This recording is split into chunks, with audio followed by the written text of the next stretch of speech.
네, 여러분 안녕하세요. 10월 6일 정규제 뉴스 시작하도록 하겠습니다. 중국까지 노벨상 대열에 이제 들어가게 되었다는 뉴스를 우리는 듣고 있습니다. 그 다음에 지금까지도 에스닉 차이니즈, 그러니까 중국계 미국인 뭐 이런 사람들은 여러 명이 벌써 노벨상을 받았습니다. 근데 이제 본토 사람, 국적인 중국인이 받은 것은 이번에 투유유라고 하는 85살 개똥쑥에서 나온 말라리아 치료제. 문제는 이분은 중국 한의사라는 겁니다. 중의사라는 겁니다. 우리나라 한의사들은 뭘 아는지 모르겠습니다. 우리나라 한의사들은 지금도 비방을 팔고 있습니다. 비방은 과학이 아닙니다. 남에게 공개할 수 없다. 나만이 가지고 있는 비방이다. 그는 과학이 아닙니다. 우리나라 한의사들은 처방전도 공개하려고 하지 않습니다. 의학 분업도 안 하려고 하고 있습니다. 그런 마당에 중국 한의사들은 모든 것을 다 공개하고 투명하게 하고 깝니다. 그래서 과학으로 만들고 있습니다. 그런 게 하나 있고, 그 다음에 소위 일본은 지금 우리하고 몇 대 몇입니까? 일본이 지금 내일 아침에 환경 사설에 있습니다만은, 일본하고는 지금 노벨상 22대 빵입니다. 22대 빵. 한국은 빵입니다. 평화상요? 김대중 평화상? 참 그거는 부끄러우니까 얘기를 생략하고요. 그거는 뭐 얘기거리도 안 되니까 생략하고, 이 노벨상 분야 22대 빵. 순수하게 뭐 이 자연과학 분야의 노벨상으로만 따져도 아마 18대 빵인가 그렇죠. 한국 사회는 붕붕 떠다닙니다. 지식이 없는 사회입니다. 정규제 뉴스가 그나마 지식을 만들어 보려고 고군분투하는 정도지. 여러분 KBS, MBC 이런 뉴스 한번 보십시오. 종편 뉴스 보십시오. 그게 무슨 지식이 있습니까? 사회 전체가 정치로 그냥 붕붕 떠 있는 겁니다. 정치로. 통상외교가 실패해도 왜 실패했는지도 모르고, TPP가 어떻게 돌아가는지도 모르고, 중국이 왜 한중 FTA를 하려고 그렇게 떠들었는지도 모르고, 어제 제가 로비 얘기에 대해서 얘기를 했습니다마는, 로비 양성화법이 그게 누구를 위한 것인지를 모르고, 가난한 사람, 보통의 국민들은 속아가지고, 로비 양성화법 하면 재벌들은 돈 많으니까 로비를 더 잘할 수 있을 것이다. 그러므로 로비 양성화는 반대다 하는 바보 같은 선택이나 하고, 한마디로 지력이 없고 붕붕 떠다니는 그런 사회 증후군이라고 할까요? 그 중국의 투유유라고 하는 여성 한의사가 참 이런 큰 성공을 거둔 데 대해서 축하를 하면서도, 우리 사회 한의학을 보면 머리 좋은 애들 의사 다 만들면은 겨우 한다는 게 얼굴이나 뜯어고치주고 앉아 있습니다. 한의학은 비방이다 그러고 내용도 공개를 안 하고 있습니다. 처방전을 공개도 안 하고 의학 분업도 안 하고, 이러는 한의학에서 무슨 노벨상이 나오겠습니까? 자, 오늘의 주제 한번 보시죠. 그래도 정규제 뉴스는 나아갑니다. 오영기 위원의 GNI 통계 오독에 대해서 파헤쳐 미리 보는 환경이고요. 오늘은 정규제 칼럼이 조금 길게 나갈 생각입니다. TPP와 관련된 내용으로 한국 통상외교 길을 잃었다는 주제로 여러분들께 말씀드릴 수 있겠습니다. 지금 제가 조선일보 홈페이지를 잠깐 들여다보고 있습니다만은, 박문진의 고영주 이사장이 노무현은 변형된 공산주의자 맞다, 이렇게 국회에서 오늘도 답변을 했습니다. DJ는 그러나 공산주의자는 아니다, 이렇게 답변을 했다고 합니다. 뭐 당연히 민주당에서는 발끈해서 고영주 이사장이 사퇴해라 뭐 하고 이제 쌈박질이 시작이 되는 것 같습니다. 오늘의 뉴스 같이 보시죠. 지식인 1000명 노동개혁 해달라 국회에 전달했습니다. 최경환 부총리 TPP 참여하는 방향으로 검토. 뭐 참여는 뭐 자기 마음대로 합니까? 이때까지 뭐 하다가 지금 와서 참여하겠다고 얘기하나요? 미 국무부 부장관이 한미 정상회담을 조율하기 위해서 서울에 와 있습니다. 포스코 구조조정 얘기가 있고요. 언론 감시 중에 하나입니다. 변호사 3,400명이 놀고 있다는 오늘 아침에 중앙일보 보도는 엉터리다. 그 다음 브라질 채권 많이 쏘가서 샀죠. 한국인 대부분은 굉장히 건강하게 오래 살면서도 정작 자기 자신은 나는 건강하지 않다라고 생각한다 그래요. 그 얘기. 미국이 아프간 주둔 미군을 감축 철회해서 다시 정원으로 돈다고 합니다. 그 지역에 다시 평화가 올 것 같습니다. 북한의 신의주 장마당이 10년 새 2배로 커졌다는 뉴스도 있습니다. 이송현 아나운서 부탁합니다. 10월 6일 화요일 오늘의 뉴스입니다. 우리나라 대표적 지식인 1000명이 노동개혁을 촉구하는 성명을 발표하고 국회에 전달했습니다. 윤증현 전 기획재정부 장관, 박재환 전 기재부 노동부 장관 등 전직 관료와 교수, 법조인 등은 오늘 기자회견을 열고 제대로 된 노동개혁을 시작하라고 주장했습니다. 참가자들은 고용 형태를 다양화하고 정규직과 비정규직의 격차를 해소하며 파견 근로와 기간제 근로에 대한 규제를 완화하라고 촉구했습니다. 네, 바른사회 시민회의가 이제 그 지식인들을 많이 모았죠. 뭐 저게 바른사회 시민회의 공동 대표로 하셨던 조동근 교수님도 보이고, 뭐 최배일 교수 얼굴도 보이고 그렇군요. 윤석열 장관이 앞장섰고요. 박재현 전 재무장관도 앞장서고 있습니다. 사실 지난번에 노사정 대타입이라는 것은 엉터리였습니다. 그 국민을 속인 겁니다. 사실은 타협된 내용이 아무것도 없습니다. 그런데 노조는 또 생쇼를 하면서 반대한다 그러고, 뭣도 모르는 일반 언론들은 뭐 타협이 이루어진 것처럼 막 대문짝만하게 쓰고, 그런데 타협이 전혀 된 게 없습니다. 지금. 그 이후로 합의하기로 앞으로 이렇게 저렇게 합의하기로 합의했는데, 그 합의하기로 합의한 합의를 위한 어떤 회의도 지금 열리고 있지 않습니다. 겉돌고 있는 겁니다. 네, 다음 뉴스. 최경환 경제부총리 겸 기획재정부 장관이 환태평양 경제동반자협정 TPP 협상에 참여하겠다는 뜻을 밝혔습니다. 최 부총리는 어제 타결된 TPP와 관련해 메가 FTA 자유무역 협정이 타결됐기 때문에 어떤 식으로든 참여하는 쪽으로 할 것이라고 말했습니다. 이어 공개된 협정문을 분석해 공청회 등 각종 절차를 거쳐 TPP 참여 여부와 시점을 결정토록 하겠다고 밝혔습니다. 또 우리나라가 초기 TPP 협상에 참여하지 않은 이유에 대해서는 2008년 미국이 TPP 참여를 선언할 때 우리나라는 미국과 FTA가 타결된 데다 중국과의 FTA 협상이 진행 중이어서 이명박 정부가 여기에 집중하는 게 낫다는 판단을 한 것이라고 설명했습니다. 네, 지금 최경환 부총리도 이명박 정부 탓을 은근히 지금 대고 있습니다. 아닙니다. 물론 그 당시에 판단은 약간 잘못했을 수 있는데 박근혜 정부 벌써 2년 반입니다. 그동안에도 숱한 기회가 있었는데 계속해서 밖으로만 돌았던 겁니다. 그 책임을 지금 와서 면피한다고 주장하시면 곤란하죠. 네, 다음 뉴스.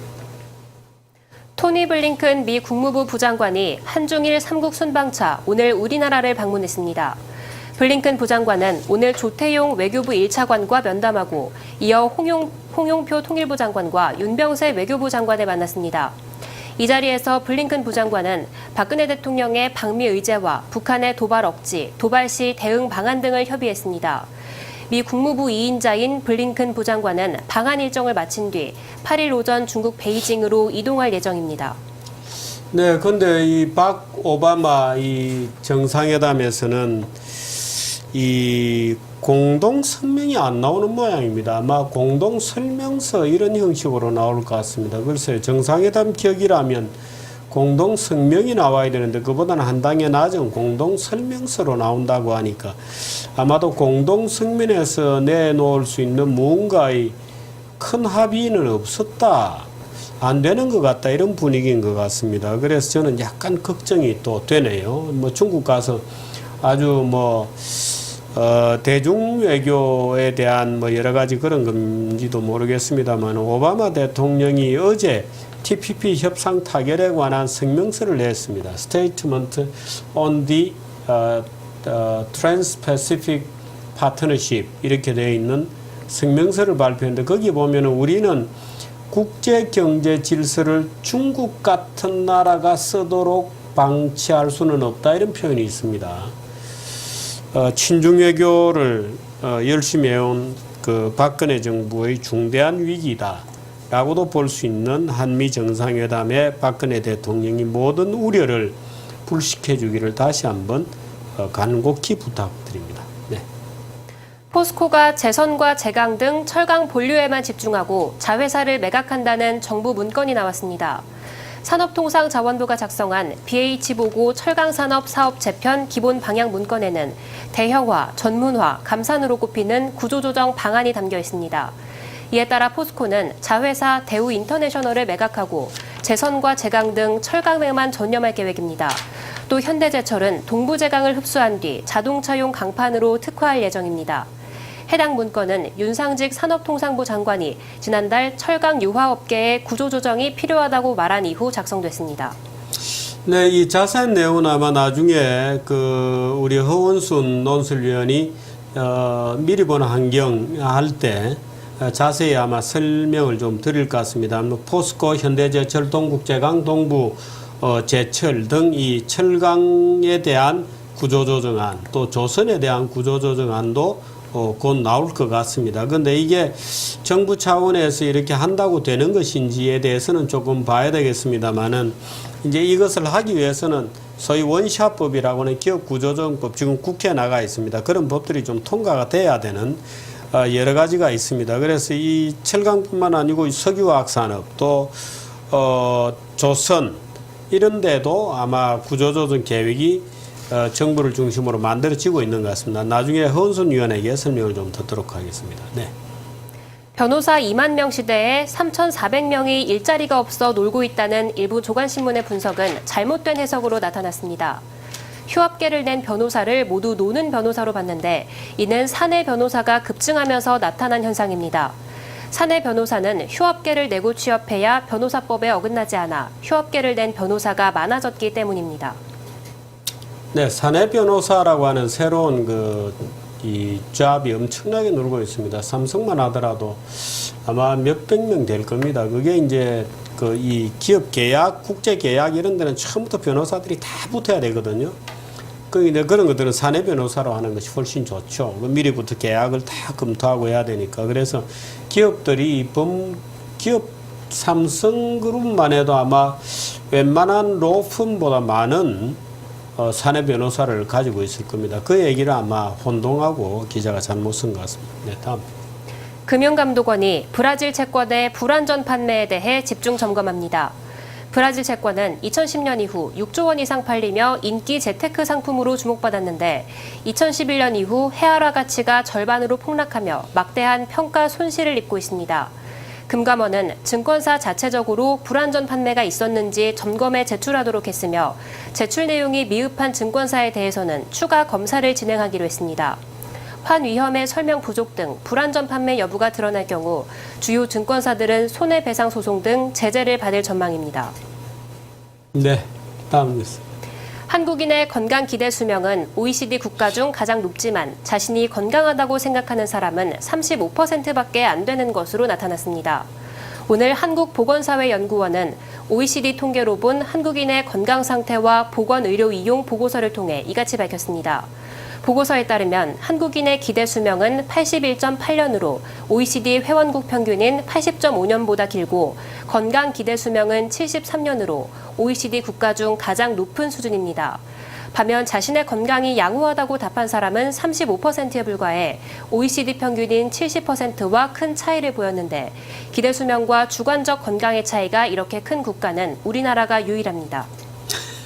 네, 한국인 글쎄요. 어떤 그 심리가 저렇게 사실은 굉장히 건강하게 오래 살면서 건강하지 않다고 생각하는 또 비율이 이렇게 높다는 것이 참 아이러니죠. 우리 사회가 글쎄요, 이 사회에 대한 불만, 굉장히 불만도 많고 자살률도 높은데 동시에 또 수명도 제일 길고 자살률은 최근에는 많이 떨어졌습니다. 그 얘기 곧 이 오영규 의원으로부터 한번 들어볼 생각인데 자살률이 최근에 많이 떨어졌습니다. 근데 저렇게 오래 살면서도 걱정이 많다고 하니까 참 그것도 아이러니컬한 한국인이 욕심이 많아서 그런가요? 그런 것 같습니다. 네, 다음 뉴스. 아프가니스탄 주둔 미군 병력을 대폭 감축하려던 버락 오바마 미국 대통령이 감축 규모를 당초 예정보다 줄일 전망입니다. 오바마 대통령은 현재 약 10,000여 명인 아프간 주둔 미군을 2016년 이후 1,000명 수준으로 감축하려다 다시 5,000명으로 늘리는 방안을 고민하고 있다고 워싱턴 포스트가 어제 전했습니다. 이는 이슬람 급진 무장 세력 IS와 탈레반이 세력을 확장하는 등 현지 정세가 불안해지면서 미군의 대테러 임무에 더 많은 병력이 필요하다는 판단이 작용한 것으로 보입니다. 네, 무엇보다도 이제 러시아가 시리아 가서 반군 폭격하고 하니까요. 좌시할 수는 없다. 러시아가 들어가니까 미국도 물러갈라 하다가 다시 들어가는 이런 구조를 지금 보여주고 있습니다. 글쎄요. 중동에 정말 한번 또 열전이 터질 것인지 아니면 좀 진정이 될 것인지 참 관심을 끄는 그런 국면에 있습니다. 네. 북한 신의주의 장마당이 10년 새 2배로 커졌다고 미국의 소리방송이 오늘 보도했습니다. 방송은 미 전략국제문제연구소 퍼시픽포럼 객원연구원의 보고서를 인용해 이같이 전했습니다. 연구원이 위성사진을 판독해 분석한 결과 신의주 장마당의 규모는 2003년부터 2014년까지 114% 증가했고 개성은 2004년부터 2014년 사이 16%가 증가했습니다. 또 함흥은 2008년부터 5년 동안 변화가 없었습니다. 남포와 해주 등 서해안 도시와 남쪽 도시의 장마당이 대체적으로 성장세를 보였는데 이는 해상무역과 국내 생산물이 시장 경제를 주도하기 때문인 것으로 연구원은 분석했습니다. 이어 장마당 단속과 통제가 심했던 2009년과 2010년에도 장마당이 영구적으로 폐쇄되거나 제거되지 않은 점이 흥미롭다고 덧붙였습니다.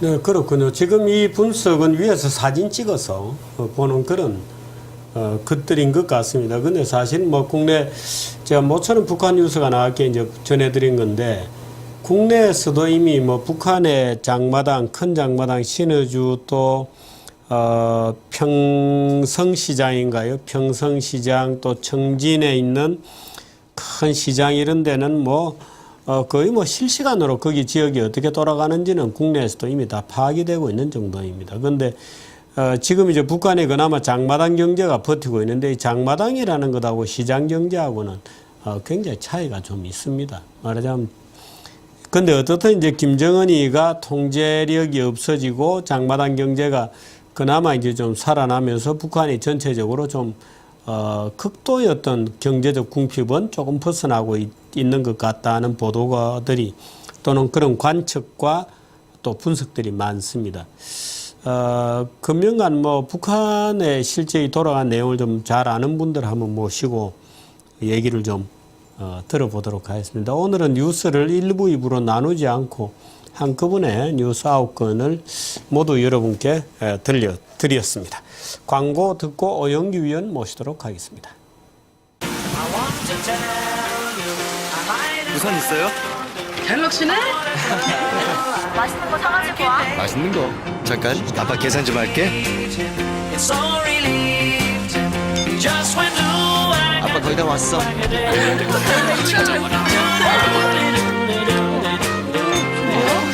잠깐만.